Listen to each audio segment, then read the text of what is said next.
bonjour, chers auditeurs de Radio Courtoisie. Oui, cette musique est particulièrement entraînante et elle va scander dans mon esprit, et je pense celui de Lara, cette émission du libre journal de géopolitique profonde. Et à tous, bienvenue. Bonjour Lara, bien sûr. Bonjour Nicolas, bonjour chers auditeurs. Alors, on remercie évidemment à la technique Virginie, alias Nini Vlam. Allez visiter sa chaîne YouTube, ça vaut le détour. Patrice. Fidèle au poste. Fidèle au poste aussi, Patrice, évidemment, notre bénévole du Standard qui répondra à vos questions, observations. Vous pouvez lui téléphoner directement ou envoyer un courriel électronique. On essaiera d'y répondre au mieux. Tiens, j'ai même reçu des lettres, il faudra que j'en parle à un moment donné dans cette émission, sachant qu'en général, les lettres sont plutôt élogieuses. Et là, j'en ai une qui est négative. Et comme je ne veux jamais ressembler un jour à un journaliste de BFM ou de LCI et avoir l'impression de l'univocité, de côté totalement univoque de l'information, de l'impossibilité de dire ou de penser autrement que la façon dont la doxa nous impose de penser, alors évidemment, on donne toujours le droit à des personnes qui ne sont pas d'accord avec nous dans ces émissions. Donc je vais y faire droit tout à l'heure. J'irai chercher dans ma mallette le dit courrier de cette dame qui était très mécontente de la façon dont j'avais parlé d'Éric, enfin pas moi, mais plutôt un de mes invités, d'Éric Zemmour. Pas Éric Zemmour en tant qu'invité, j'ai cherché à l'avoir à un moment donné, mais c'était payant, c'était il y a longtemps en même temps. Vous n'êtes pas UCAID pour financer les journalistes. Alors voilà, j'ai jamais touché. Alors les médecins ont cette tendance, je commençais par une information coup de poing justement. Les médecins ont cette tendance, à juste titre, de dire, c'est par exemple le cas de Louis Fouché qui l'a popularisé en expliquant qu'il n'avait aucun conflit d'intérêt. Ils le disent tous ces médecins, ils ont raison de le dire. Ceux qui n'en ont pas. Voilà, parce que sur les médecins de plateau, on les entend très peu en parler. Est-ce qu'ils étaient aussi financés par l'UCAID ? Ça va être cette agence là sur le développement qu'on nous avait vendue comme une agence qui pour le développement par exemple du tiers-monde. Bah tiens donc, vous allez voir dans quelle poche ça atterrissait. En tout cas, ils finançaient bien un certain laboratoire à Wuhan sur le développement de virus sur les chauves-souris.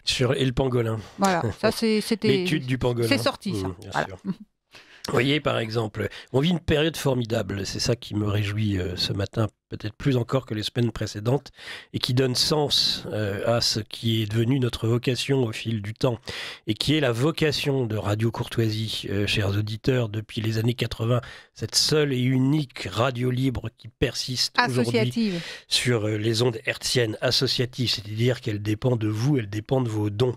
Et ce, depuis les années 80. Maintenant, nous avons eu, et c'est entre autres le concept forgé de réinformation, il eût fallu que des intellectuels de notre bord pensent cette réinformation et permettent avec cette radio de la développer.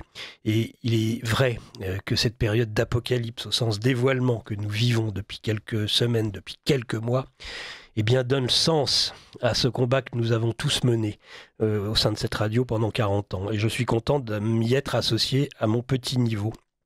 Et qui sait, peut-être qu'on l'a accéléré aussi.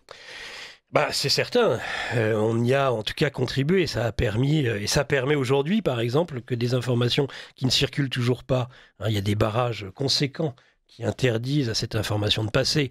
Allez, on ne va pas chercher un signalement particulier, donc on ne traitera pas plus que cela de becoming. Brigitte, qu'est-ce que c'est ça, becoming Brigitte? Je suis sûr que la plupart des gens, vous leur posez la question, tiens, vous allez chez votre coiffeur, Lara, est-ce qu'à l'origine, ils savaient ce que c'était que becoming Brigitte? Non, ils ne savaient pas, mais tous ont entendu parler d'une rumeur complotiste. Bien méchante rumeur complotiste. Transphobe et complotiste. Enfin, le transphobe, faut m'expliquer quand même. Pourquoi? Si elle n'est pas trans, pourquoi traiter de la question serait transphobe? Ça, je ne comprends pas. Mais moi, je ne sais pas de quoi vous parlez, Lara. Ouais. Je ne sais pas de quoi vous parlez, en fait. Ah bon? Non. Je parle du fait que les gens réagissent en disant on a entendu parler d'une rumeur. Mais concernant qui? Concernant Brigitte Macron. Ah, Brigitte Macron. Transphobe et complotistes. Donc becoming Brigitte, c'est de Brigitte Macron dont on parle. Oui, becoming Brigitte, c'est becoming Brigitte. Voilà des informations controversées.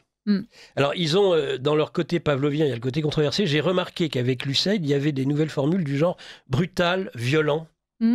l'attitude, les décisions de Musk et de Trump sont brutales, violentes. Ils le mettent, en fait, je pense qu'il y a un correcteur même dans les articles de ces larbins, et on leur ajoute systématiquement brutal, violent. Pour les décisions de Trump, c'est amusant quand même. Ça doit être un correcteur, c'est mieux qu'un correcteur d'orthographe, vous savez, c'est un correcteur de pensée unique. Ah bah oui. Il y a des fausses opinions, dit la ministre du numérique. C'est là où, en fait, il faut lutter contre les fausses opinions. J'aimerais savoir ce que c'est qu'une fausse opinion. Si, je sais, une fausse opinion, c'est en fait, je pense avoir une opinion, mais non, en fait, je ne pense pas vraiment. Merci de m'avoir corrigé cette fausse opinion que j'avais de moi-même, tiens, par exemple. Non, mais le propagandiste soviétique, c'est un enfant de maternelle aujourd'hui face à tout ça. Je suis désolée, nous, la Pravda, tout le monde savait que c'était pas la Pravda, enfin, c'était pas la vérité, c'était la vérité inversée. Tout le monde le savait. Mais on savait lire entre les lignes. Alors c'est ça, le problème, c'est que vous avez appris au fil du temps à lire entre les lignes, ce qui n'est pas le cas malheureusement d'une partie du public français. Bon, par contre, évidemment, nous n'avons pas besoin de l'enseigner, ce fait de savoir lire entre les lignes de notre auditorat principal sur Radio Courtoisie, même si nous cherchons à l'élargir le plus possible et à nous mettre... de notre mieux au service de nos auditeurs et de nos donateurs, évidemment. Une information coup de poing comme ça, comme il y en a des centaines actuellement, pratiquement tous les jours. La parole qui se libère, le docteur Résimon. Je rappelle que depuis 2020, nous essayons de lutter contre les mensonges concernant la crise Covid et comment nous avons été parfois reçus, traités par des proches, même, voire par des proches dans nos idées. Et pourtant, ce qui... par des proches dans nos familles, et c'est ça le grand dévoilement. Même au sein de nos familles, il y avait ce souci. Alors bien sûr, au sein des familles. Eh bien, on apprend que Pfizer a publié la liste des effets secondaires possibles de son vaccin contre le Covid, dont je rappelle que le ministre Véran disait à la fin de l'exercice de son ministère qu'il n'y avait eu aucun effet indésirable sur les milliards de personnes injectées. Alors, finalement, il y a des effets indésirables. C'est Pfizer lui-même qui le dit.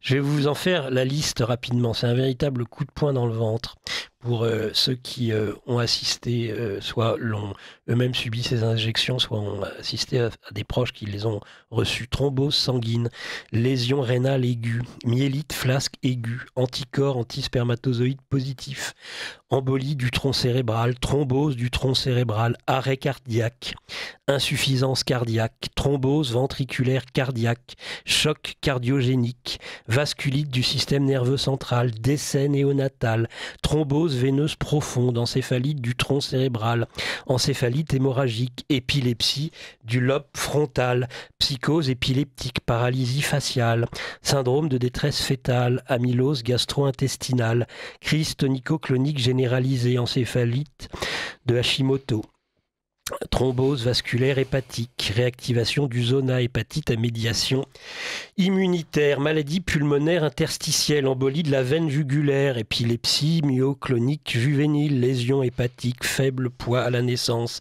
syndrome inflammatoire multisystémique chez l'enfant, myocardite, crise épileptique néonatale, pancréatite, pneumonie, mortinatalité, tachycardie, épilepsie du lobe temporal, auto-immunité testiculaire, accident vasculaire cérébral thrombotique, diabète sucré de type 1, thrombose veineuse néonatale, thrombose de l'artère vertébrale, péricardite et mort subite du nourrisson.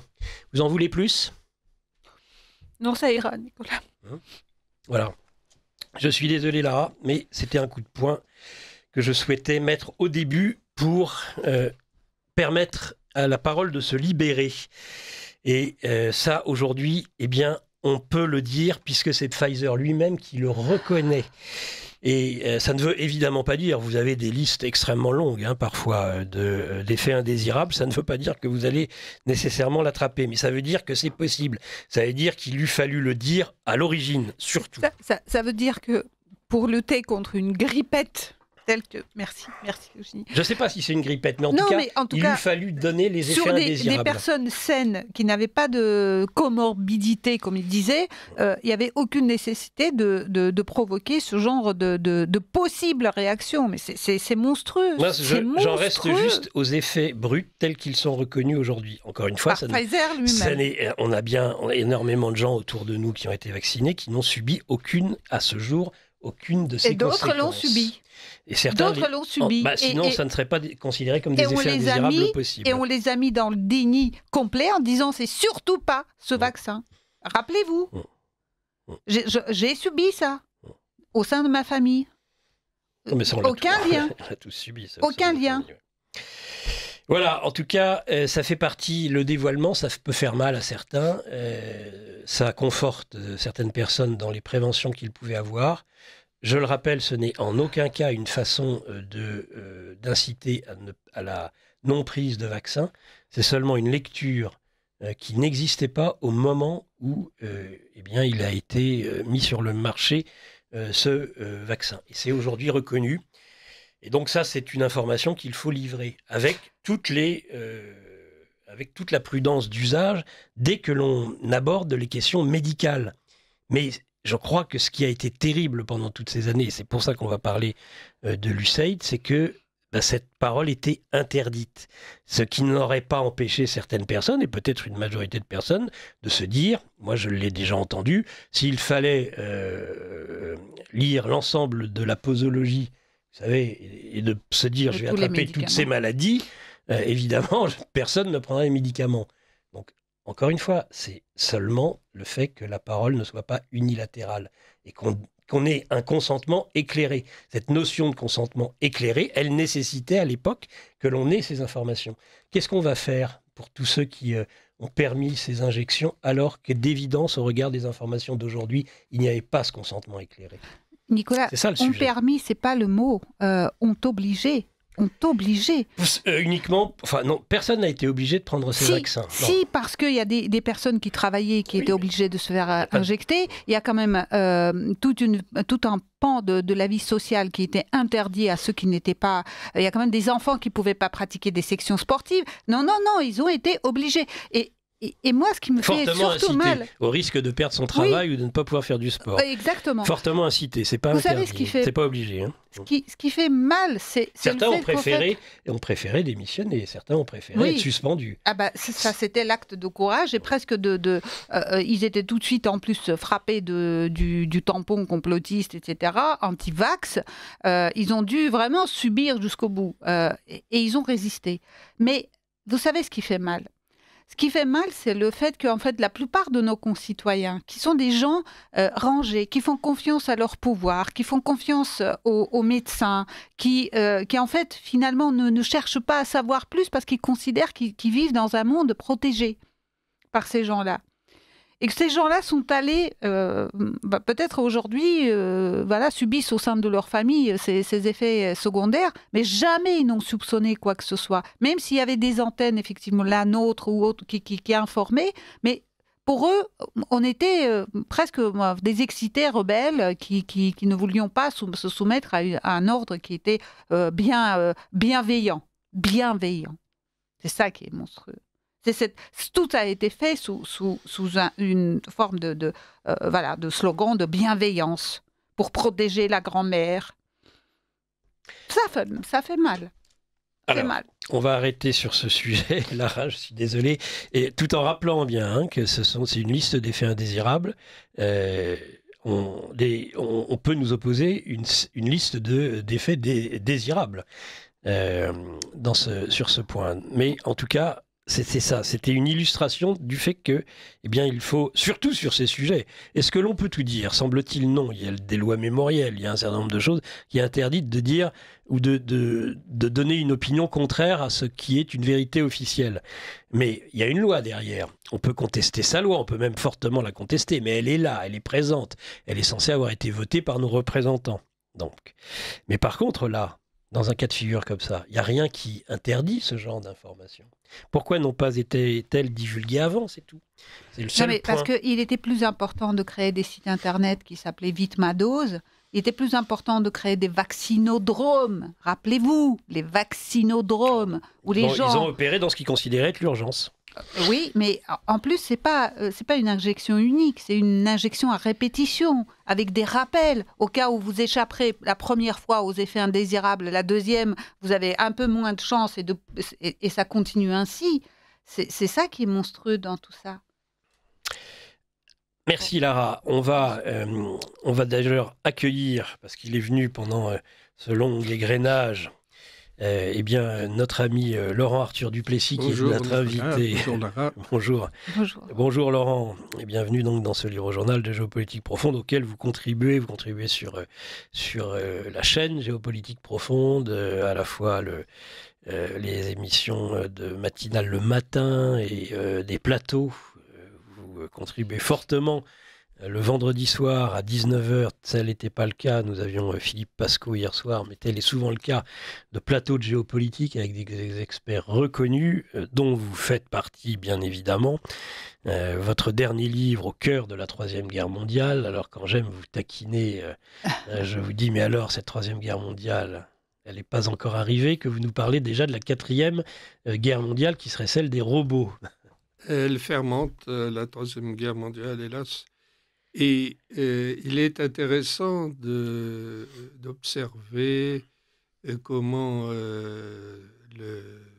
Donald Trump investit l'État profond américain.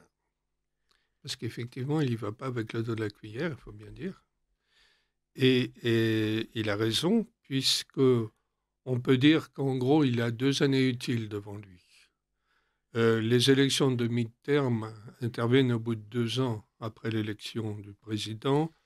Et en général, étant donné la structure de la Constitution américaine du check and balances, alors on est sur Radio Courtoisie, c'est les contrepoids, c'est les... Eh bien, Quoique non, je considère que c'est de la philosophie politique, c'est de la science politique. Allez, tais-toi un peu, toi. On ne mettra pas l'amende Laurent cette fois-ci, tout du moins.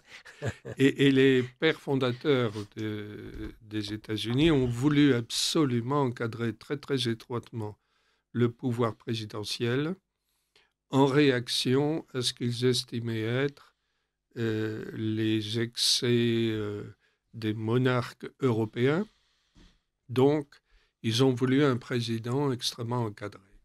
Alors, effectivement, les élections de mi-terme, c'est-à-dire de mi-mandat, donc, pour parler français, intervenant au bout de 2 ans. En général, l'usure du pouvoir aidant, le président perd tout ou partie de ses majorités parlementaires. Donc, en gros, Trump a 2 ans. Il a 2 ans, donc il se dépêche.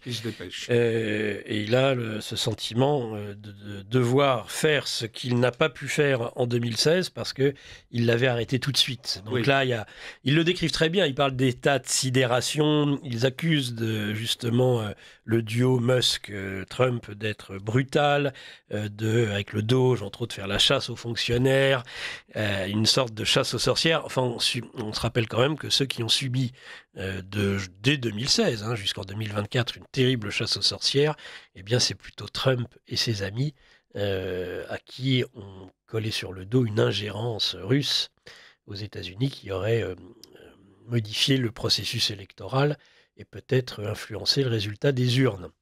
On se demande si entre les machines Dominion et les votes par correspondance d'un côté et la soi-disant ingérence russe, qu'est-ce qui a le plus pu modifier le résultat final du scrutin en 2020 ? On rappelle qu'on avait à ce moment-là, chez les démocrates, qui a été élu, un candidat moribond qui était déjà probablement atteint à ce moment-là, parce qu'une maladie dégénérative du cerveau, ça met du temps à se voir de façon claire, et il était déjà probablement, je pense, atteint au moment même de son élection, Joe Biden. Oui.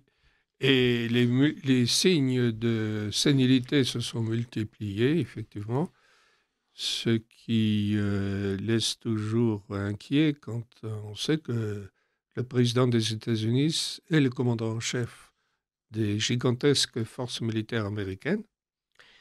Et qu'il a à sa disposition l'équivalent de ce que vous avez, vous voyez, là, sur... Et le petit sur- bouton rouge. Voilà, sur dans le studio. Alors même s'il y a là aussi des systèmes de sécurité, dans le sens qu'il faut, je crois, l'assentiment de 2 autres personnes, enfin bon, c'est quand même très inquiétant.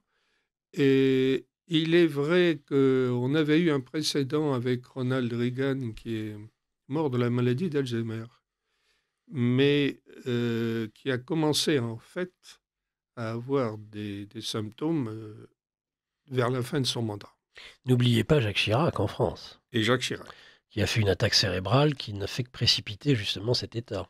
Voilà, puisque lui-même, je Il est en exercice crois, aussi. est mort de la maladie d'Alzheimer aussi. Oui, Et il a commencé pendant son son second mandat. second mandat. Et là aussi, avoir un Alzheimer à la tête de l'État et d'un État doté de l'arme De l'arme nucléaire, nucléaire. Ça interroge. ça interroge beaucoup. Beaucoup, beaucoup, beaucoup. Et ça a été nié, aussi bien par ses collaborateurs, par ses plus proches, que même par les chefs d'État. Moi, quand j'entendais Macron dire Joe Biden est en pleine possession de ses moyens, il est en responsabilité, vous savez, ces expressions-là qui devraient nous inquiéter à chaque fois qu'il emploie ce terme-là, en responsabilité, il est aux affaires. Et quelle chance nous avons, disait-il, d'avoir Macron, hein, de Biden, d'avoir un homme qui a une telle expérience politique internationale. À quelques semaines du moment, enfin à quelques jours même, du moment où Joe Biden a jeté l'éponge. Et c'est vrai que même François Mitterrand, ça posait un problème tout de même. Lui, c'était pas une maladie dégénérative du cerveau. C'était un cancer de la prostate qui avait métastasé. Mais néanmoins, il est vrai qu'un cancer métastasé à ce point-là, à un moment donné, conduit les médecins à administrer un traitement avec des fortes doses de drogue. Le cortisone en général, qui à très haute dose crée un état psychologique particulier, plus éventuellement des analgésiques, etc. Donc, à un moment donné, souvent, ça met le patient dans un état, je dirais, peut-être pas second, mais enfin qui n'est plus tout à fait normal. Et j'ai connu moi-même une relation, un ami qui est mort d'un cancer généralisé. Et j'ai vu un peu le problème. Oui. Et on a tous des exemples comme ça, plus ou moins, dans nos entourages. Et donc, ça pose la question, effectivement, de l'état mental du chef de l'État. Alors, on a un exemple historique étonnant, la personne de Churchill. Parce qu'en effet, Churchill buvait énormément d'alcool dès le matin. Il avait pour chaque repas sa bouteille de champagne. Oui. Et il vidait minimum 1 à 2 bouteilles de whisky par jour. Oui. Voilà. Oui, et il commençait assez tôt le matin. Et lorsque le roi d'Angleterre, le servant évidemment sur un déjeuner, lui a dit « Mais comment vous faites pour ce Premier ministre pour boire autant ?» Et l'autre lui a juste répondu « C'est une question d'entraînement. » Alors, il avait effectivement une tolérance exceptionnelle à l'alcool. Mais il paraît que ça existe. Hein. Vous avez certaines personnes qui auraient des enzymes. Alors, encore une fois, c'est comme tout à l'heure. On n'incite à rien. On n'est pas anti-vax ici. Et on n'est pas non plus à inciter à la prise immodérée d'alcool. Encore une fois, parce qu'aujourd'hui, on ne peut pratiquement plus rien dire. Vous vous rendez compte qu'après le geste, le salut romain, ou plutôt le geste du cœur d'Elon Musk, les gens, quand ils étaient filmés, n'osaient plus lever les mains. Parce qu'on a dit « Oh, regardez, il est en train de faire un salut nazi ». Il gardait les mains sur le pupitre. On ne peut plus rien dire. Mais ça, c'est en train de changer. Excusez-moi. Mais il est vrai que j'avais au Figaro Magazine un collègue qui est décédé, hélas, et que j'aimais beaucoup, qui était bourré de talent. Mais qui buvait beaucoup. Voilà. Et il m'avait dit qu'à partir de l'âge de 16 ans, il s'était rendu compte d'une chose, c'est qu'il pouvait boire autant d'alcool qu'il souhaitait sans être malade. C'est fou, ça. Il ne vomissait jamais. Ah oui. Ce n'est pas du tout mon cas, moi. Et heureusement, quand Votre je foie ne dépasse ma supporte dose, pas. Ouais. c'est mon estomac surtout qui, à un moment donné, il refuse et du coup, je régurgite, ce qui n'est pas très agréable. Mais lui, non. Et alors, effectivement, c'était un très gros buveur. Il commençait assez tôt le matin, ce qui ne nuisait pas à son talent, bien au contraire, sans doute, Ah, bien au contraire, oui, oui, voilà. mais ce qui a fini par l'emporter, en fait, puisqu'il est mort d'un diabète. Jeune? Oui, dans les 60 ans, ce qui est assez jeune aujourd'hui. Et il n'a pas pu du tout contrôler son diabète parce qu'il ne pouvait pas se passer de boire, etc. Bah, il y a des personnes qui disent que l'alcool les inspire, comme d'autres. Oui, Ce sont des substances. Enfin là, ce n'est qu'un désinhibiteur, si j'ose dire, l'alcool. Après, vous avez des substances qui vous font voir autre chose que la réalité. C'est encore différent. et Et Churchill, ça l'inspirait, l'alcool. Mm. Je ne crois pas que Churchill aurait imprimé sa marque dans l'histoire sans ce qu'il appelait le pétrole. Parce que C'était son pétrole, son c'était son carburant. pétrole. Bon, on va attendre que Mike Borowski arrive sur cette fin d'émission et le sujet que j'ai annoncé, nous l'évoquerons. Hein, c'est le scandale USAID, vous Oui. savez, cette organisation, cette agence américaine qui finançait le développement, mais dont on s'est rendu compte qu'il finançait beaucoup, entre autres, l'appareil médiatique, ce qui me fait rappeler le titre de cette émission, c'est-à-dire l'État profond qui est mis à nu avec l'USAID. Je lirai juste ce que Jean-Dominique Michel a écrit sur X.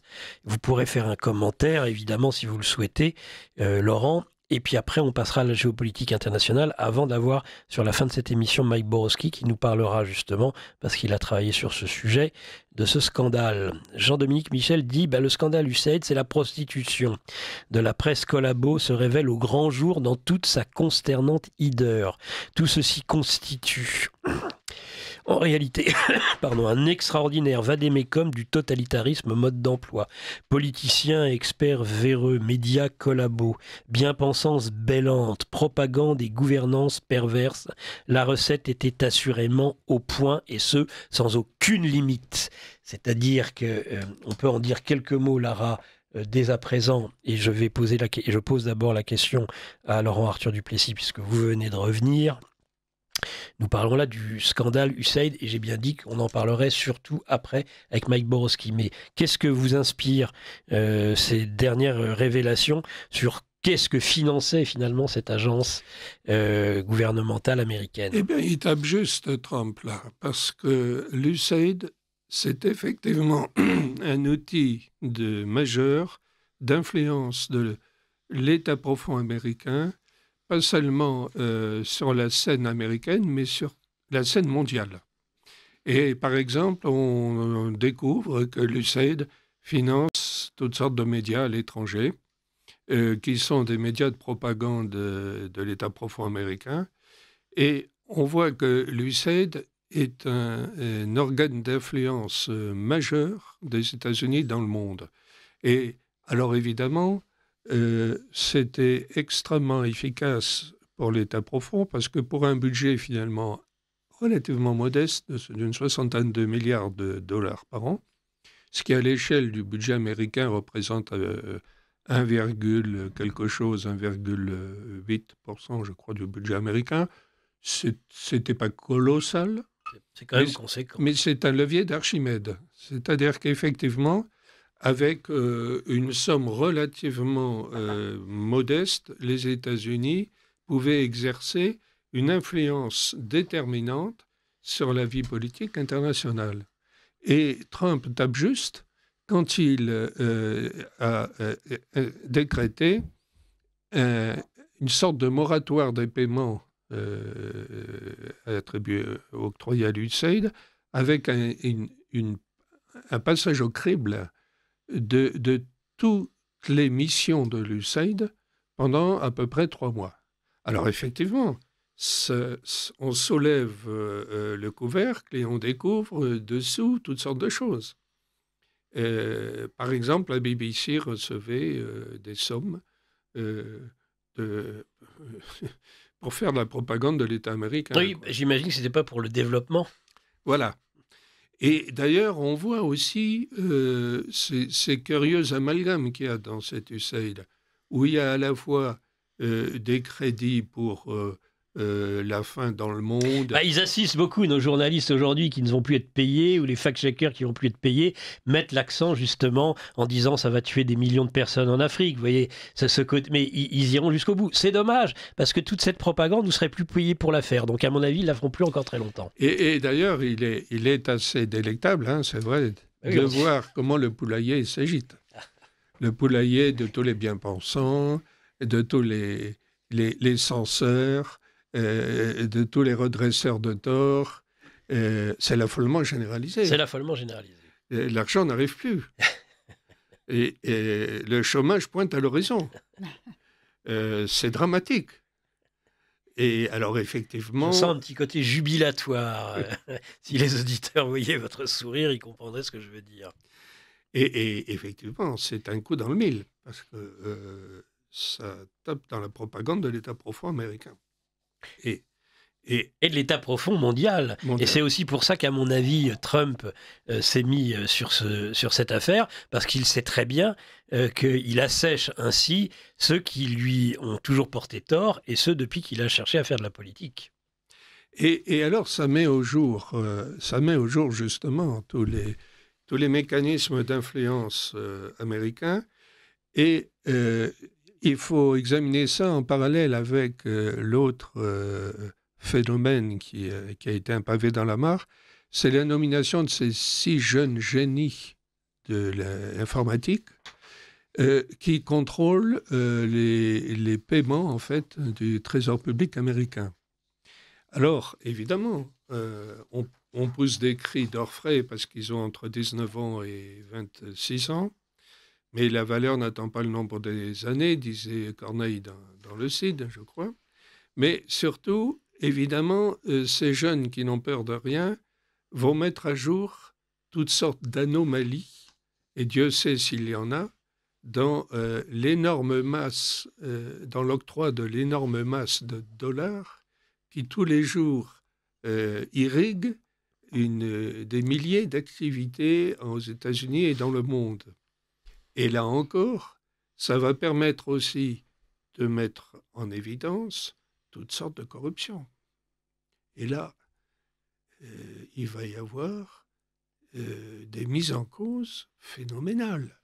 Parce que là, l'énorme toile d'araignée de la corruption menée par l'État profond américain pour tenir à sa botte tous ces affidés, tous ces laquais, tous ces larbins,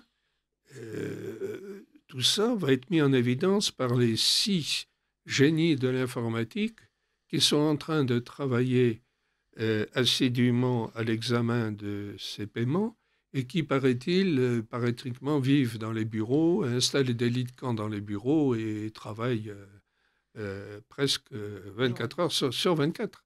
C'est là aussi la panique dans le poulailler.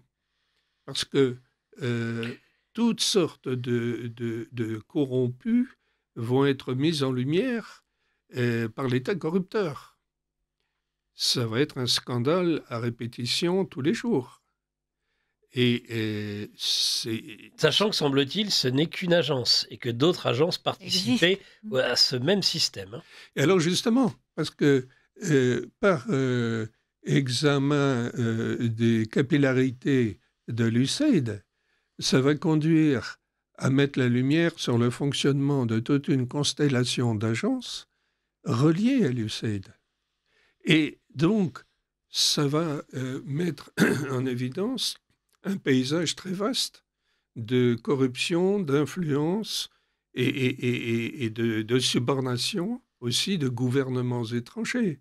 Il va être extrêmement intéressant de voir comment tel ministre de tel pays aura pu toucher telle somme de la part de l'État profond américain.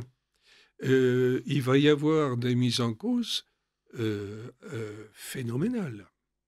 Et c'est pour ça qu'il y a un vent de panique qui s'est abattu, non seulement aux États-Unis, mais aussi à l'étranger, enfin en dehors des États-Unis aussi. Parce que, 6200 journalistes oui. financés. Oui. On veut des noms. Oui, eh bien, il y en aura. Il faut des noms. Il y aura des noms. Ben, on les a, c'est à mon... 720 chaînes de télévision. Oui. En Ukraine, 9 chaînes d'État sur 10 ukrainiennes étaient financées par USAID. Oui. Alors, pour essayer, et vous allez, excusez-moi Lara, et vous pourrez lire des questions, des éléments de... Mais j'avais aussi d'auditeurs. à rajouter quelque chose, c'est-à-dire Oui. qui me concerne en quelque sorte, parce que c'est révoltant à un niveau.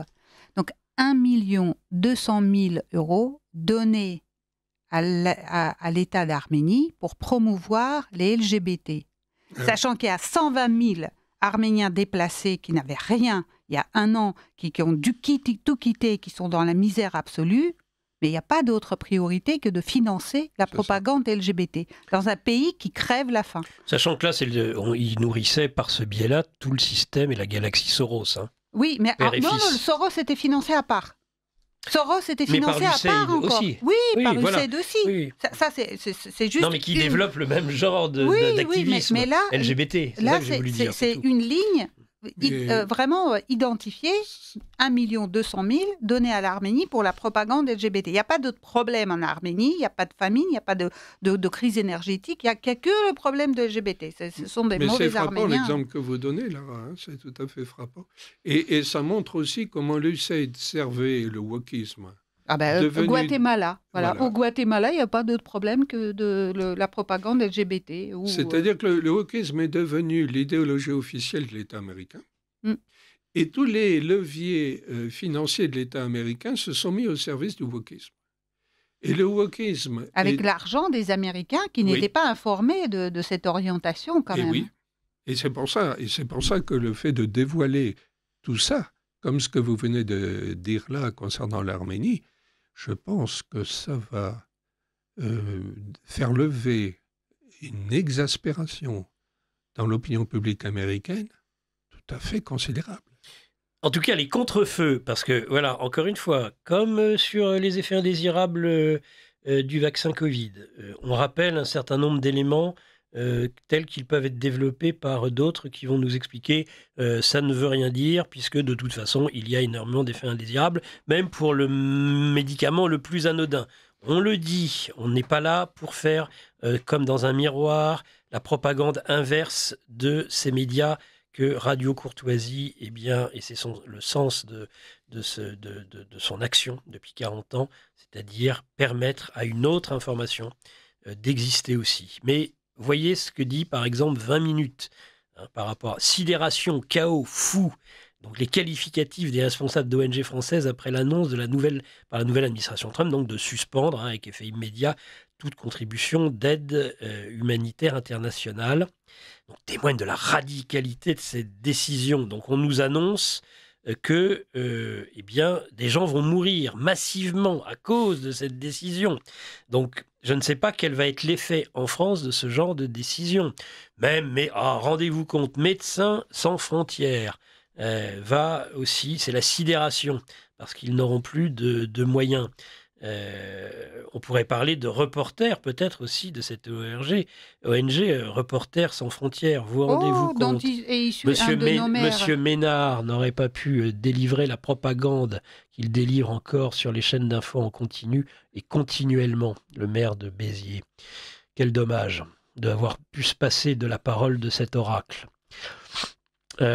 Donc ce sont épidémie, ils vont même loin, épidémie d'Ebola, à cause de ces coupes sombres, on ne pourra plus, c'est 90% de l'aide humanitaire mondiale qui serait concernée par la suppression de ces fonds. Voilà ce qui est dit en sens inverse. Hein. Oui, alors effectivement, le tir de contre-batterie des politiquement corrects, c'est de dire que Trump devient un criminel, un ennemi du genre humain, et qui va en quelque sorte génocider certaines populations en les privant des soins nécessaires à leur survie. Bon, on va voir comment tout ça se déroule, mais je crois que les mécanismes, disons que l'équipe Trump va adapter ces coupures de crédit aux nécessités humanitaires. La technique de Trump, c'est de mettre un grand coup au départ pour créer un effet de sidération, et puis après de moduler les décisions en fonction d'un certain nombre d'impératifs moraux, humanitaires ou politiques, etc. Donc je crois que nous n'aurons pas les famines massives et les épidémies ravageuses que nous annoncent nos médias. En panique. Voilà, le poulailler en panique. Pour ériger Trump en monstre destructeur de l'humanité. Mais effectivement, les médias réagissent avec une intensité extrême parce que cette nomenclatura médiatico-politique qui tient les rênes de l'Occident se sent visé directement. Vous savez qui est le plus honnête finalement, et je ne sais pas si nos médias larbins s'en rendent compte, c'est lorsqu'il cite l'ancien chef de l'USAID qui dit justement, mais c'est tout à fait exact ce qu'il dit, mais nous ça ne peut que nous ravir en Europe. Donc le démantèlement d'USAID est l'une des pires bourdes de politique étrangère américaine, selon son ancienne chef-feu, voilà, c'est une femme. Le démantèlement, dit-elle, est l'une des pires et plus coûteuses bourdes de politique étrangère de l'histoire américaine. Samantha Power. Cette décision, alors là, ça vaut son pesant d'or, met en péril des millions de vies, des milliers d'emplois aux États-Unis, ça on l'a compris, et surtout compromet gravement notre sécurité nationale et influence dans le monde. Elle vend la mèche, Samantha Power. Ça compromet notre influence dans le monde et pendant ce temps-là, les dirigeants extrémistes et autoritaires se réjouissent, explique-t-elle dans un éditorial du New York Times. Merci, Madame Power. Merci de l'aveu. Power, Samantha Power. Oui, parce que j'ai remarqué qu'il y a un argument qui est souvent manié, par exemple sur la chaîne fétiche LCI, mais pas seulement, et qui est de dire... Mais alors, les Américains retirant leurs instruments d'influence dans le monde vont laisser un boulevard à l'influence des Chinois et à celle des Russes. Oui. Et donc, ils vont laisser s'avancer le monstre hideux de la dictature dans le monde.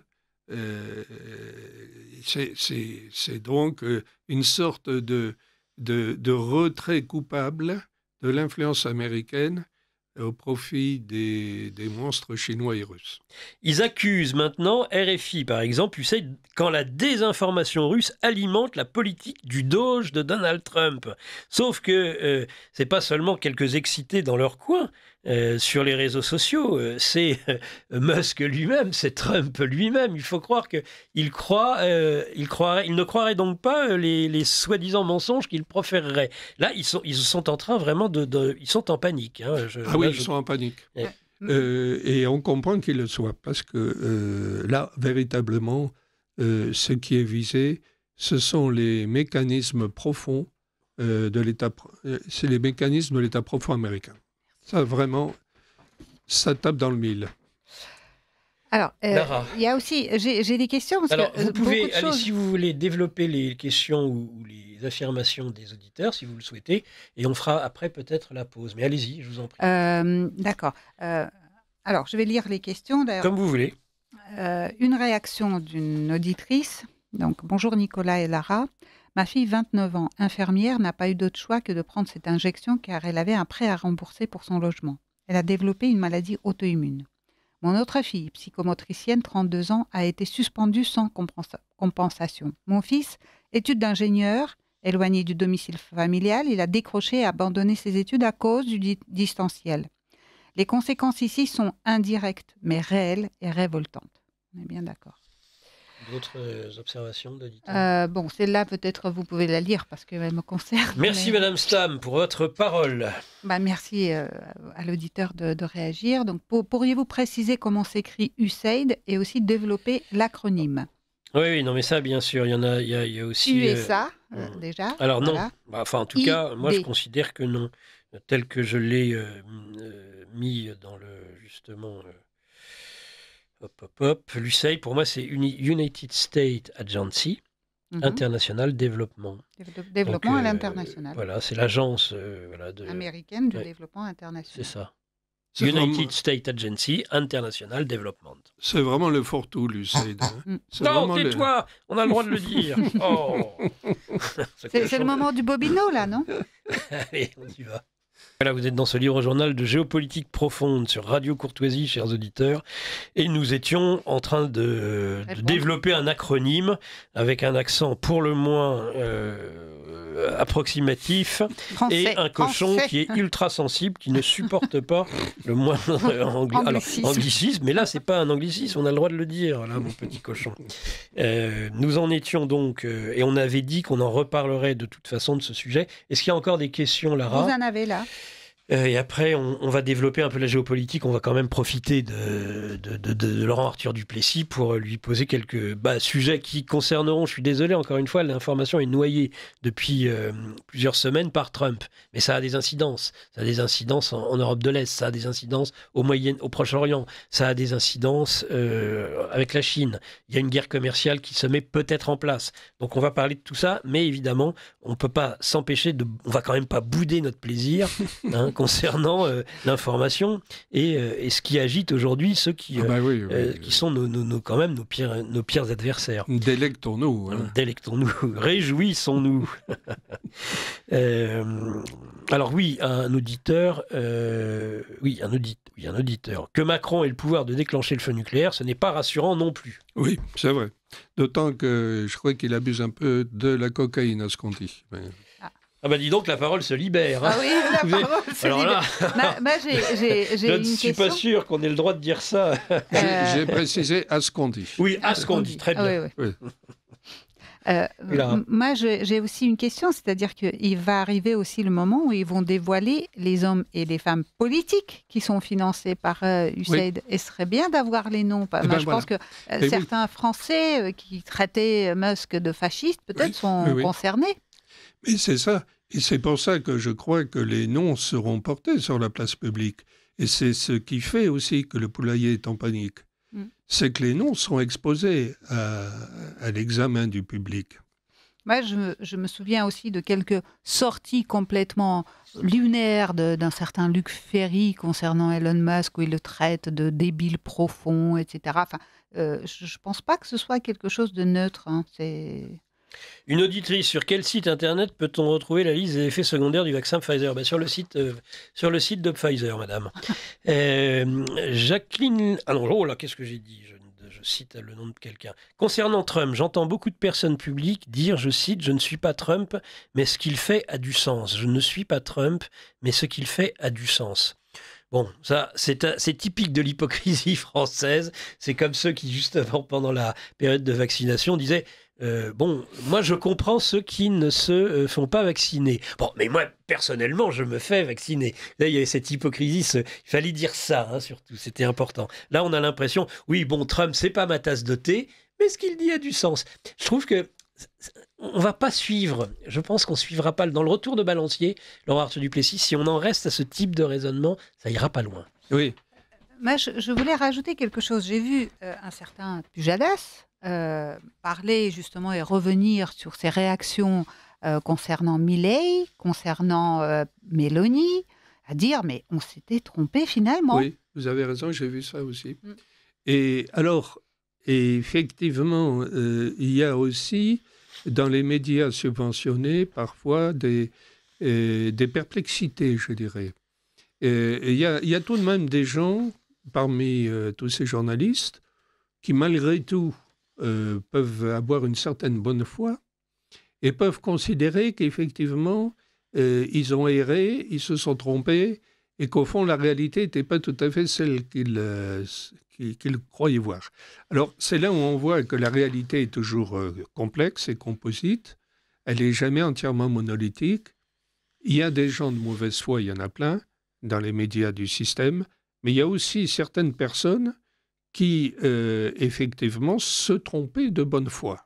Alors, moi, cher Laurent, ça me fait rire, ces gens-là, pour une raison très simple, parce que ce sont les idiots utiles du système. C'est-à-dire qu'il faut apprendre que ce qu'ils faisaient, sans être payés, était fait par d'autres et qui était bien payé. Oui. Et ça, c'est monstrueux, mais on va en rire pas mal, je pense. Et ça, ça va être les pires. Hein. Ils vont atterrir en disant, mais en plus, j'étais pas payé, moi. Oui, c'est vrai. Et vous avez raison, Lara. C'est pour ça qu'il va y avoir des réactions en chaîne, des effets de cascade devant tous ces dévoilements-là. Ouais.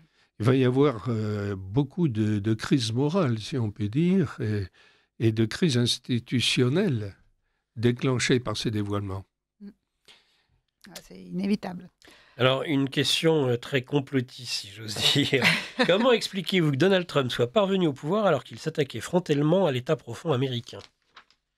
Eh bien là, on peut dire aussi que les superstructures institutionnelles peuvent empêcher les peuples pendant un certain temps de prendre conscience des choses et de réagir, mais tout système institutionnel a ses limites, et là, l'exaspération des peuples commence à être tellement intense qu'elle secoue cette exaspération le joug institutionnel et médiatique.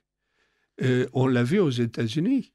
Les médias du système étaient à peu près tous contre Trump, mais la Vox Populi a pu triompher de cette censure institutionnelle. Mais il faut cependant admettre une chose, c'est que la victoire de Trump n'aurait pas été possible sans le développement d'Internet et des réseaux sociaux, et sans le fait que l'information, la communication sur Internet et les réseaux sociaux a atteint une masse critique.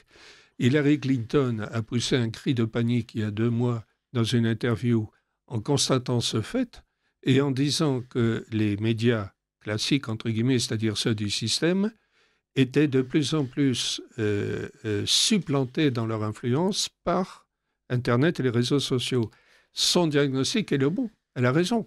Bah, je me rappelle, Nicolas, si vous permettez, il y a 1 an exactement, hein, c'est février-janvier 2024, Tucker Carlson avait dit « Si Musk reste à la tête de Twitter, Trump sera réélu. Oui. » Et en fait, ces mouvements de médias et de réseaux sociaux alternatifs ont bien pris aux États-Unis et ont donné ce résultat. Moi, je ne pense pas du tout que Trump est une opposition contrôlée, hein, comme on dit dans nos milieux, ce qui m'exaspère, et qu'il a été élu parce qu'il fallait bien le faire élire. Je n'y crois pas du tout. Il est passé par les réseaux alternatifs.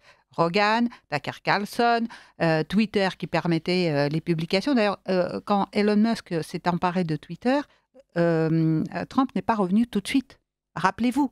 Il a attendu avant de revenir. C'est-à-dire Musk a multiplié des pas vers Trump avant de créer une alliance et de revenir, permettre à Trump de revenir dans les excellentes conditions. Donc, quelque part, nous, peut-être dans 5 ans, peut-être dans 10 ans, on subira les mêmes mouvements parce que c'est ainsi va l'histoire. Et Lara, je pense que ça sera avant 10 ans ou même avant 5 ans. Ce serait bien, pourquoi ? Parce qu'il y a une accélération actuellement des processus. Tous les processus s'emballent.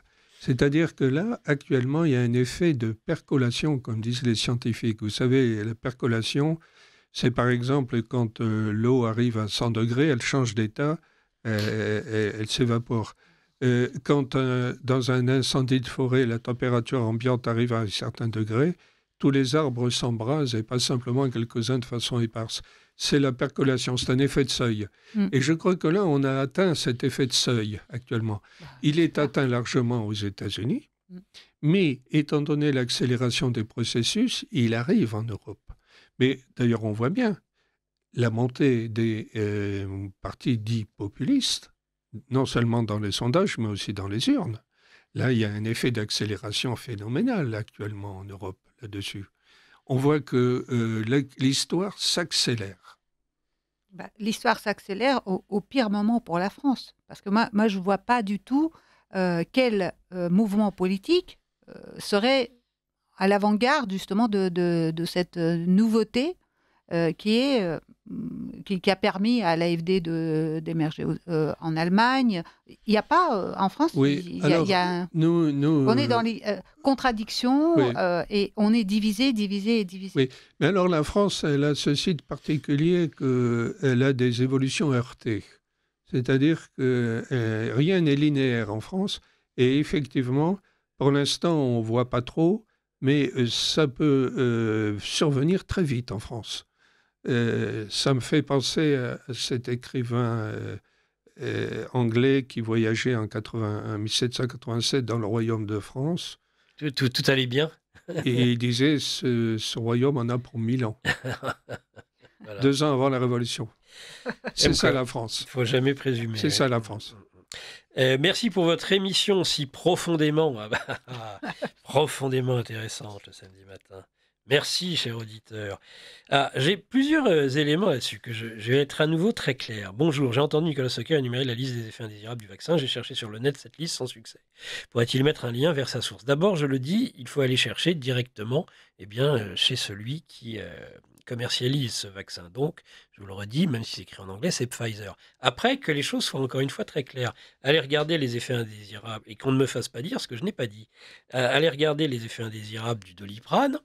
Ce genre de choses-là, vous allez, mais vous ne prendrez plus jamais de Doliprane de votre vie.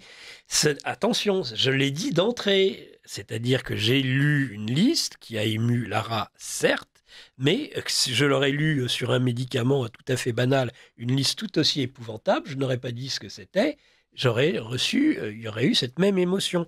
L'émotion, bien sûr que j'ai voulu m'appuyer dessus, mais pas dans le sens « vous allez tous mourir » ou « il ne faut pas prendre de vaccin ».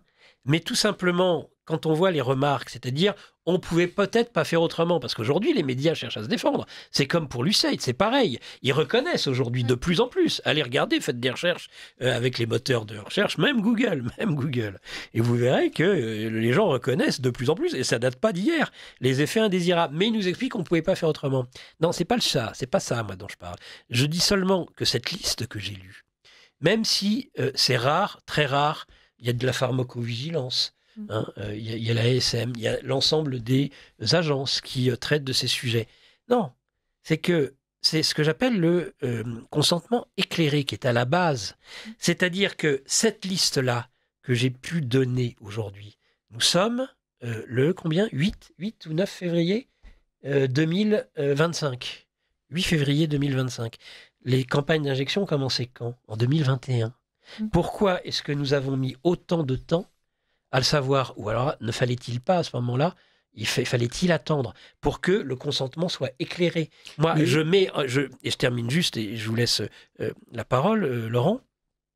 Je mets juste en exergue le fait qu'un ministre de la Santé, Olivier Véran, je l'ai entendu dire dans les médias, comme un certain nombre de médecins de plateau, il n'y a eu aucun effet indésirable détecté sur des millions et des millions d'injections.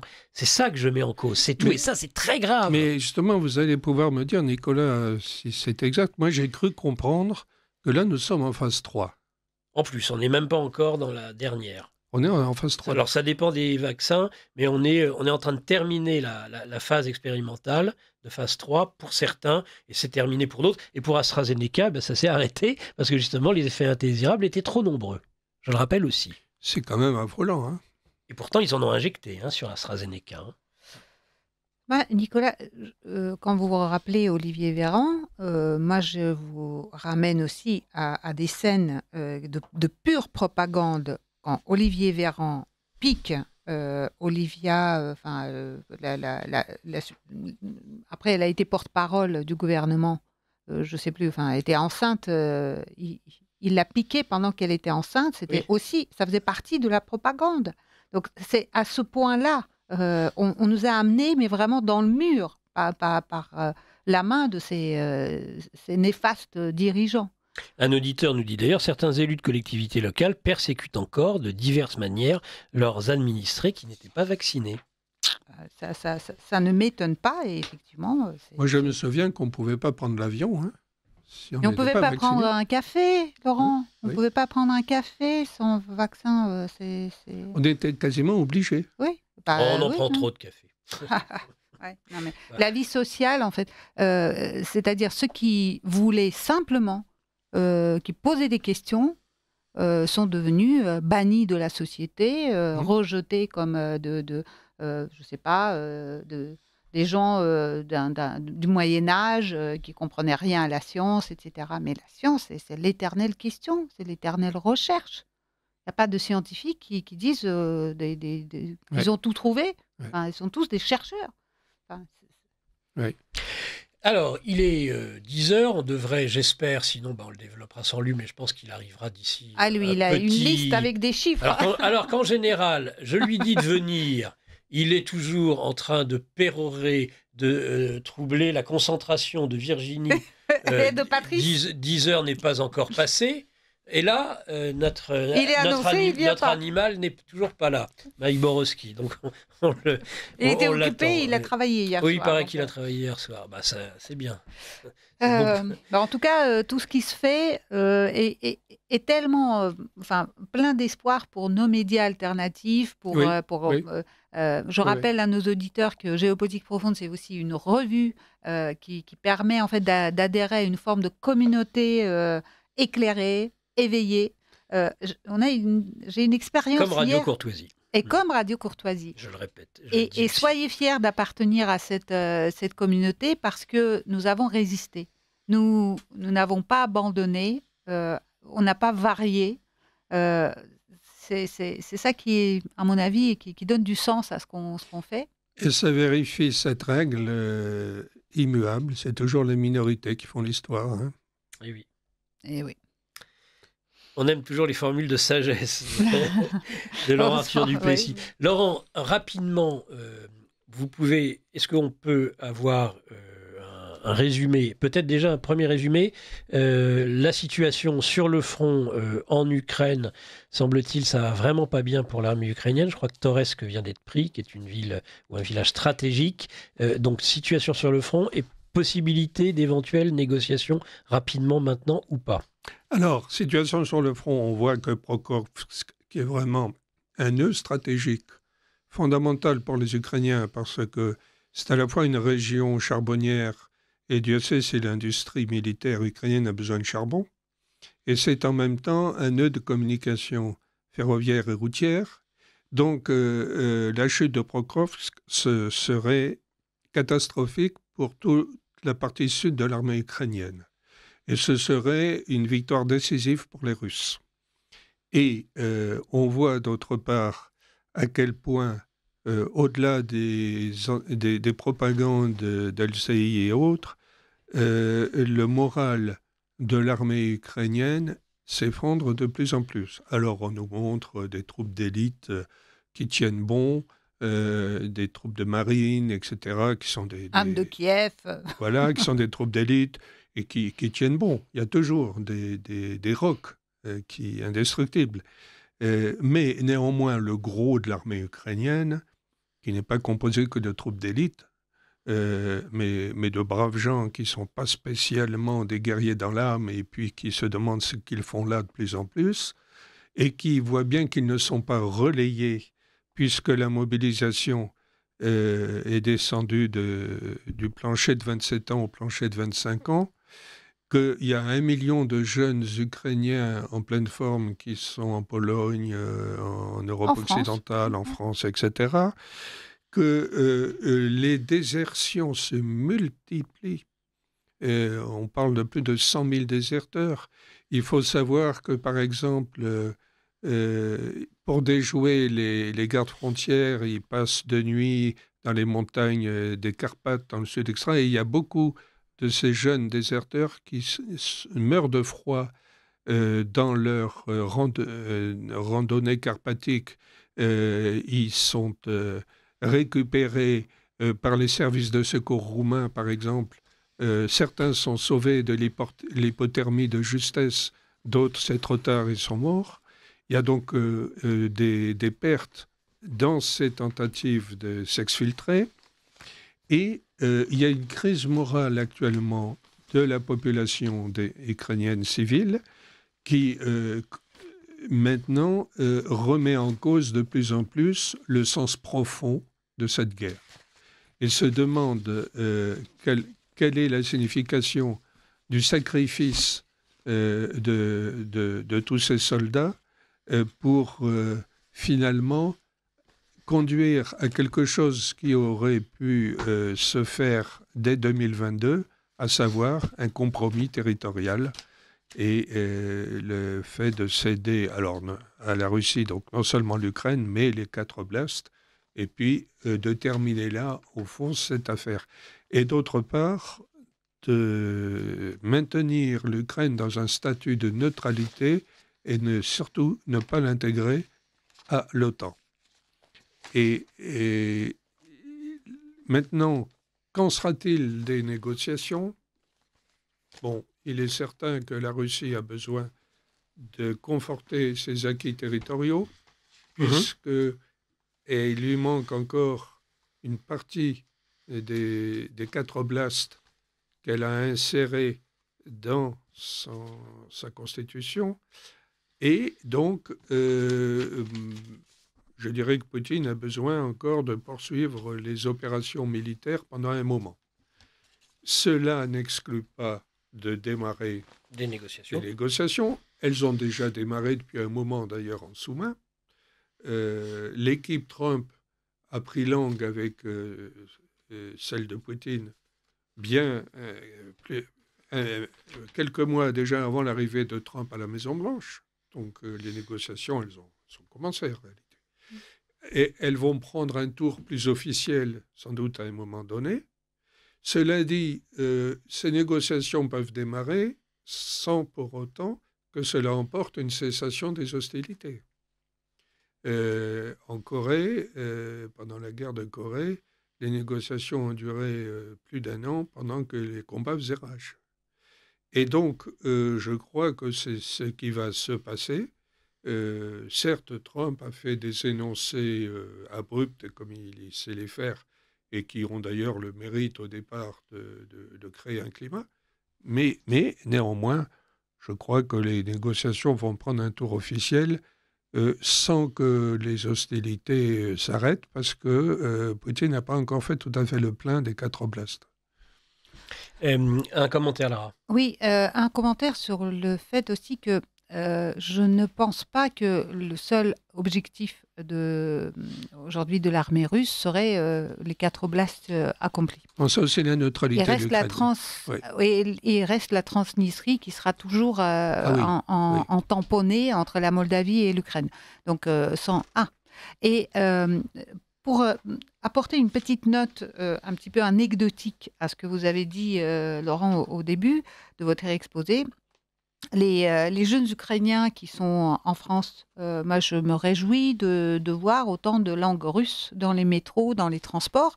Ces gens qui sont battus et qui ont tout renié de leur russité, quand ils se retrouvent pensant ne pas être entendus, compris, etc., ils parlent la langue russe. Oui, c'est hallucinant. Alors qu'il y a 2 ans, moi-même j'avais peur de décrocher le téléphone quand ma mère m'appelait. Oui. Par peur de me faire presque agresser puisque j'allais parler russe. C'est-à-dire que moi qui pose un œil de français là-dessus, je me dis que c'est vraiment une guerre fratricide, une guerre totalement fratricide entre Slaves. Et je dirais que l'État profond américain a réussi à se faire massacrer entre eux des cousins slaves, des frères slaves. C'était une tragédie. Sans envoyer les boys, ils ont réussi à anéantir quelques générations de Russes. Alors, quelques mots sur le Proche-Orient. Laurent Arthur Duplessis, transformer Gaza en Riviera. Alors, une levée de bouclier absolument inimaginable. Je dois dire que c'est un des traits originaux de notre cher Donald Trump, effectivement. Le projet de Riviera est très séduisant, mais néanmoins, le Hamas est quand même toujours là, il faut bien le dire. Ses griffes sont fortement érodées parce qu'il n'a plus trop les moyens de bombarder Israël, etc. Mais enfin, il est toujours là. Tant qu'il faut pouvoir contrôler Gaza, pour transformer Gaza en Riviera, déjà le contrôler militairement. Donc, la présence récurrente du Hamas est un obstacle majeur. D'autre part, l'idée plus ou moins sous-jacente de Trump, c'est d'évacuer provisoirement, dit-il, les 2 millions de Gazaouis.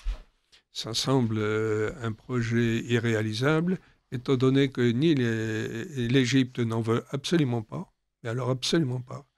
Et on ne sait pas trop où ils iraient. Alors peut-être en France, évidemment, puisque nous sommes si accueillants, mais enfin, bon, ça me paraît hypothétique. Donc je crois que l'idée de Riviera est certes extrêmement séduisante, mais assez peu réalisable. Ouais. Utiliser des droits de douane comme moyen de guerre finalement et de contrainte, plus que commercial encore, quand par exemple on met des droits de douane parce qu'on veut lutter contre un trafic de migrants ou que l'on veut empêcher à certaines drogues telles que le fentanyl de passer les frontières. Oui, alors c'est vrai que c'est une arme efficace. Là aussi, Trump me fait un effet de sidération au départ par un effet d'annonce fracassant, 25% supplémentaires de droits de douane ou annexion du Canada, etc. Mais finalement, pour arriver certes à un résultat qui est très, très inférieur au déclaratif initial, mais enfin qui est réel. Et c'est l'ère du deal. On commence par mettre en état de sidération. Pourquoi ? Deal ? Oh ! L'art de la négociation. On commence par mettre en état de sidération le partenaire et voilà. On l'assomme par une brutalité initiale et puis après on tire les marrons du feu, plus modestement mais de manière réelle. On a vu ça avec la Colombie. La Colombie est arrivée à récépissance assez vite après une menace douanière. Et la France pourrait en prendre... Le Mexique, le Canada, 10 000 soldats aux frontières, dans un cas comme dans l'autre, ça a été obtenu par de simples propos verbaux qui ont suffi à obtenir des résultats. Et c'est pour ça que le gouvernement français pourrait en prendre de la graine, parce que vis-à-vis de l'Algérie, il serait quand même très facile d'obtenir un certain nombre de concessions par toute une série de menaces de type trumpien, sur les transferts d'argent par Western Union, sur les oligarques algériens qui se font soigner en France, sur les passeports de ces mêmes oligarques, etc. Ce serait très facile. Merci pour tous ces éclairages, Laurent-Arthur Duplessis. Il est arrivé, donc nous le saluons, il est sur le plateau. Vous l'aurez tout à l'heure pendant 1h30 dans le livre Journal des controverses. Voilà, c'est Mike Borowski. Bonjour Mike. Bonjour les amis, je salue Arthur Duplessis, je suis très fier de passer derrière lui. On a commencé à évoquer le sujet de l'USAID, mais comme tu as, pas plus tard qu'hier midi, je crois, rencontré un beau succès parce que tu as traité le sujet et ce que tu as dit fait partie, à mon avis, de la sidération, beaucoup plus que le fait que des journalistes ne vont plus être payés. Apprendre que même Angelina Jolie aurait été payée fort cher pour aller en Ukraine. Alors, il faut savoir... 20 millions de dollars. Alors, certains disent que ce sont évidemment des fake news. Oh non, ah oui. Oh, cochon. Non, ce sont les médias américains, parce que les médias américains, on peut leur reprocher beaucoup de choses, mais par contre, eux sont toujours dans l'investigation et eux travaillent, ce qui n'est pas le cas des médias français. Quel est le grand scoop français qui a... Scoop, non, c'est anglais, scoop? Oh là là. Quelle est la grande nouvelle? Ça va vous coûter cher. Hein. Ça va nous coûter cher. Quelle est la grande nouvelle qui a été sortie par un média français? Plus parler. Qui a été sortie par un média français sur, hormis, bon, peut-être, je sais pas moi, sur un politique qui a pris un peu d'argent de côté. Il y en a pas. Moi, j'ai pas souvenir, en fait. Donc, les médias américains lancent ça, et c'est une réalité. Angelina Jolie, Orlando Bloom qui a été la star de Pirates des Caraïbes, Ben Stiller, star aussi américaine, Sean Penn, même Jean-Claude Van Damme ont touché tous chacun entre 1,5 million et 20 millions de dollars pour aller soutenir, dans une forme de propagande, monsieur Zelensky en Ukraine. Alors je sais que tu l'apprécies beaucoup, Mike, mais ça me fait penser que peut-être ce fameux Alain Delon que tu apprécies, bon, paix à son âme aujourd'hui. J'apprécie plus Belmondo. Hein. Ah oui, c'est vrai, tu es plus Belmondo que Delon. Et moi aussi d'ailleurs. Mais Delon, il y avait cet épisode très pathétique où on l'entend soutenir Zelensky, quelle mouche l'avait piqué. Bah, il n'est pas impossible que Delon ait pris un peu d'argent, c'est vrai. Ça, bon, après, les gens sur leur fin de leur vie ne sont plus ce qu'ils étaient. Hein. Le général de Gaulle, que tu aimes beaucoup, disait « La vieillesse est un naufrage ». La vieillesse est un naufrage.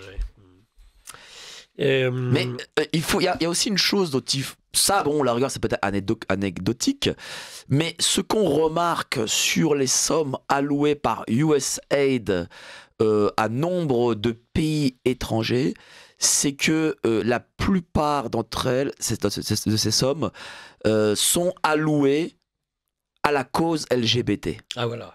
C'est fou, hein. Même en Arménie. Même en Arménie, ouais. D'ailleurs, j'ai écouté, j'ai entendu. Si Lara nous entend. Voilà. En Arménie, entendu. la cause LGBT, enfin, c'est hallucinant. Il n'y a pas de problème en Arménie. Il n'y a que le problème de LGBT. Il n'y a pas de 120 000 réfugiés. Il y a pas.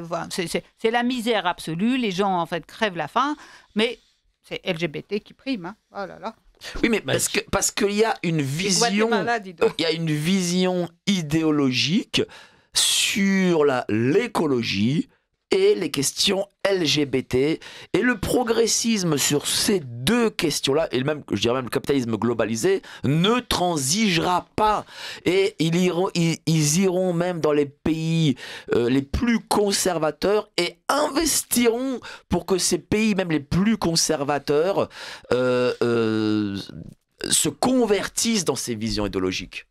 Ils iront même en Arabie Saoudite donner de l'argent pour les LGBT et vous verrez que dans 20, 30, 40 ans, ces pays se convertiront à LGBT. Ça va dans le même sens que toute la galaxie Soros. Oui, bien sûr, parce que George Soros a aussi bénéficié de ces aides. Et c'est là où c'est fou, c'est que George Soros, qui pèse 40 milliards, a bénéficié de ces aides. D'ailleurs, on a vu avant-hier... Et Bill Gates aussi. Oui, on a vu justement Bill Gates, les philanthropes, hein. avant-hier, expliquer tout le bien que faisait USAID et pourquoi le licenciement de 99% du personnel de USAID allait à l'encontre du bien mondial, on va dire. On n'aura pas. Il y a énormément. Les messages sont en train de tomber là sur la tête de ce malheureux Patrice là et sur la mienne aussi par la même occasion. Décidément, je bois du petit lait ce matin. Vos paroles et propos donnent et redonnent espoir en l'être humain. Il y a une multitude et d'ailleurs même Lara s'y perd. Oui, non.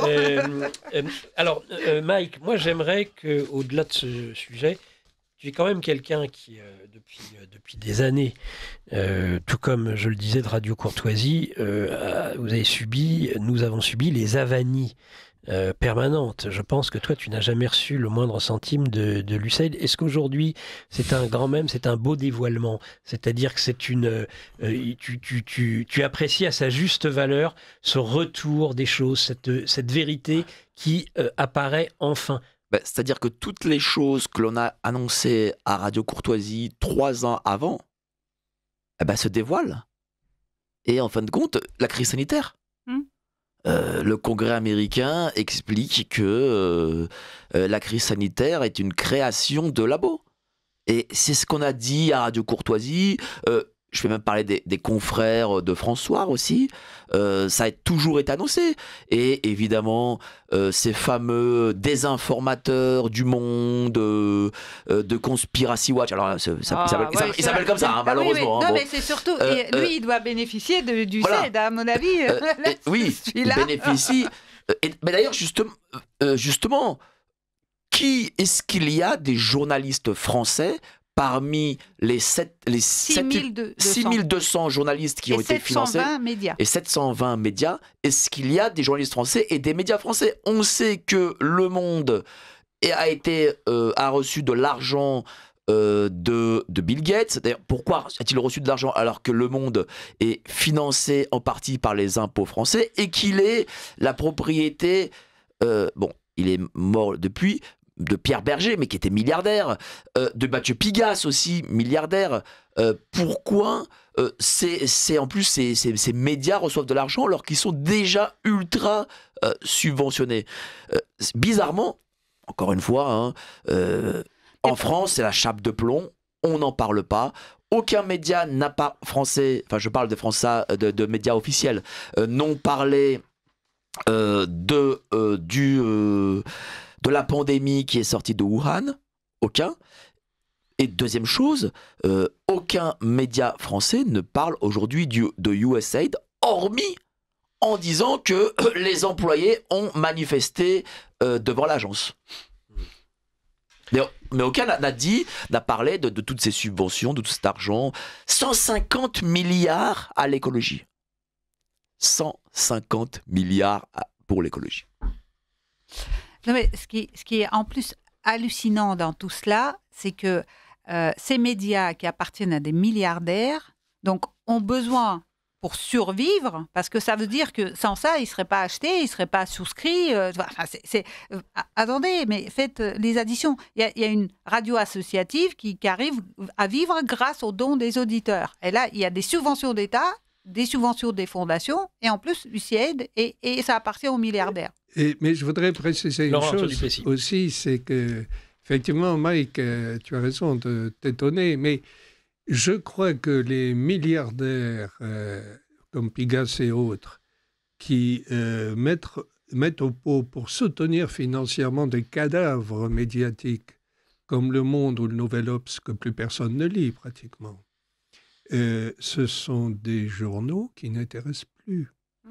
Donc, même les bailleurs de fonds privés ont de plus en plus le sentiment d'alimenter un trou sans fond.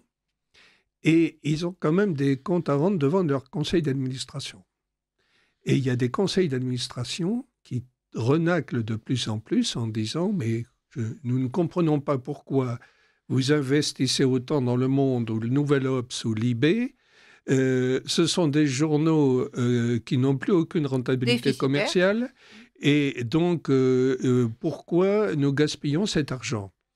Et je crois que ça explique aussi pourquoi l'USAID vient au secours de ces bailleurs de fonds privés pour soutenir l'effort financier, pour maintenir en survie artificielle des journaux comme Le Monde, Libé ou le Nouvel Obs. Alors nous avons eu d'ailleurs, je suis totalement d'accord cher Arthur, nous avons d'ailleurs une déclaration dernièrement de Mathieu Pigasse qui a annoncé que son combat, il est propriétaire de médias, de journaux, de Libé, Monde, etc., était de promouvoir le progressisme et de combattre les conservateurs, globalement. C'est ça. C'est quand même hallucinant. Théoriquement, un journal, même s'il a une tendance, doit être avant tout factuel. Voilà, ce n'est plus le cas des grands médias français. Mais il a besoin du secours de l'USAID tout de même, parce que son conseil d'administration, lui, suit de moins en moins. Et de l'État. Et de l'État. Et bien sûr de l'État. C'est vraiment de la survie artificielle avec des tuyaux d'alimentation dans tous les coins. Alors, énormément d'auditeurs interviennent et réagissent. Les réactions sont... Vous écoutez, est un plaisir toujours renouvelé. Bonjour Lara, Nicolas, Monsieur Duplessis, il n'y avait pas encore Mike à ce moment-là. Louis XI disait « Qui ne sait pas dissimuler ne sait pas régner ». L'État dit profond américain l'a bien compris en se transformant en pieuvre. Les listes de... Alors, il réagit aussi sur les médicaments. Les risques des médicaments permettent de ne pas être attaqué judiciairement. C'est une couverture maligne, bah oui. On est censé être au courant par cette liste des faits indésirables. Donc, après lecture, à nous de prendre nos responsabilités. Sauf qu'on ne le savait pas. Alors, j'entretiens avec un autre auditeur une correspondance que je continuerai suite à cette émission, mais qui lui considère et a fait des recherches et ne trouve pas cette liste des faits indésirables. J'espère que cet auditeur, qui me dit être parfaitement bien intentionné, ne pense pas qu'il n'y a aucun effet indésirable. Je pense que ce serait assez surprenant, sachant que des multiples articles le reconnaissent tout en disant on ne pouvait pas faire autrement. Mais pour la liste exacte, je rééchangerai avec cet auditeur, mais en tout cas on doit cette transparence sur la bande hertzienne, évidemment, que de donner l'ensemble des éléments. Il y a une discussion sur cette liste des effets indésirables. J'y répondrai, mais en tout cas, l'ensemble des auditeurs doivent le savoir. Lara, vous me pressez, en fait, vous voulez réagir non, par rapport à tout ce qui je se dit. vous presse parce qu'il ne reste pas beaucoup de temps. Je sais bien, et je suis lent à la détente. Vous avez promis une lettre, d'ailleurs, j'ai vu... En ce qui concerne la période Covid, je rappelle qu'il fallait disposer d'une attestation pour pouvoir sortir de chez soi. Oui. Qu'on arrête de croire que les vaccins n'ont pas fait partie d'un plan pour éliminer toute une partie de la population. Bon, ça, je laisse à l'auditeur la responsabilité de ses propos, mais je le lis de même que l'auditeur qui m'explique qu'il n'y a pas d'effet indésirable selon la communauté. Ah, les règles de la communauté. Pourtant, elles sont en train de changer, cher auditeur sur X. Nous en entendons des choses, comme toujours, excellente émission, ce qui confirme ce que je perçois dans tous les domaines et mes présomptions. La Russie, sujet devenu inabordable. Par qui la Crimée a été conquise? Par Catherine II, contre qui? Voici quelques siècles. Jean, je connais bien cet auditeur. Donc, beaucoup. Est-ce que vous voulez, parce qu'il reste en effet que 2 minutes, conclure les uns les autres? Je répondrai personnellement aux questions des auditeurs. Et la semaine prochaine, je ferai droit à une lettre de quelqu'un, parce qu'en plus, elle m'écrit, encore un commentaire rageur en 30 secondes, ça va, mais là, une longue lettre qui commence par le fait que vous êtes méprisant avec Éric Zemmour, mais qu'en plus, je serai malhonnête sur la fin. Donc, c'est que normalement, ça apaise, chère auditrice, d'écrire, on se sent mieux. Eh bien non, nous avons affaire à quelqu'un qui a un caractère plutôt colérique, et qui donc, comme le moteur à explosion, en vient... J'essaierai de faire venir, je ferai venir, Éric Zemmour et Géopolitique Profonde, et je t'amènerai en studio... Eh ben, je veux bien une controverse, sachant que moi, j'ai cherché à l'avoir pendant des années, où nous le soutenions. Oui. Le mépris, chère madame, il n'est pas du côté qu'on croit nécessairement. On l'a soutenu, nous les souverainistes, les andouilles de service, selon Mike, pendant des années. Il était rien du tout à l'époque, et parce qu'on voulait le virer à droite à gauche. Et on lui a dit, mais venez Éric Zemmour, parce qu'on veut vous soutenir sur Radio Courtoisie. Il y avait Bournazel, il y avait Blot, il y avait Couteau. Il y avait des livres avant. Et le type, il dit, oui, mais combien vous me donnez pour venir? Il fallait payer. Voilà, c'est ça. Donc le mépris, madame, je ne suis pas sûr qu'il soit là où on le croit parfois. Je rappelle la revue Géopolitique Profonde, chers auditeurs. N'oubliez pas souscrire à une communauté à travers la revue Géopolitique Profonde qui sera dans le descriptif de cette émission. Et la soirée. 1er mars, à Paris. On y associe toutes les bonnes volontés, évidemment, et tous les médias qui veulent nous rejoindre sur cette soirée qui se passera dans le 9e arrondissement de Paris, le 1er mars au soir. On a déjà fait une très belle fête pour les 200 000, et là, ça sera quasiment les 300 000, Mike. Les 300 000 arriveront. Ils arriveront, les 300 000, très vite. Merci Laurent Arthur Duplessis, merci à tous, merci évidemment à Virginie pour sa patience, merci à Patrice pour nous avoir... Merci Nicolas. Voilà, et j'ai au moins une vingtaine de questions auxquelles on n'a pas pu donner droit, donc je répondrai personnellement. Voilà, c'est terminé. Bonne journée sur Radio Courtoisie, bien évidemment. Place au Libre Journal des Controverses de Mike Borowski. À très vite. On met un pognon de dingue dans des minima sociaux, les gens ils sont quand même pauvres. Le patrimoine que vous avez accumulé toute votre vie ne servira bientôt plus à rien. L'euro numérique arrive dans moins de 5 ans, et avec lui toutes les futures mesures liberticides. L'impossibilité d'épargner, de consommer librement. Si vous ne voulez pas ce futur pour vous et votre famille, Géopolitique Profonde a développé une solution pour vous, la lettre confidentielle. Cliquez sur le premier lien en description pour la découvrir. Ne laissez pas vos élites vous enfermer dans le communisme 2.0.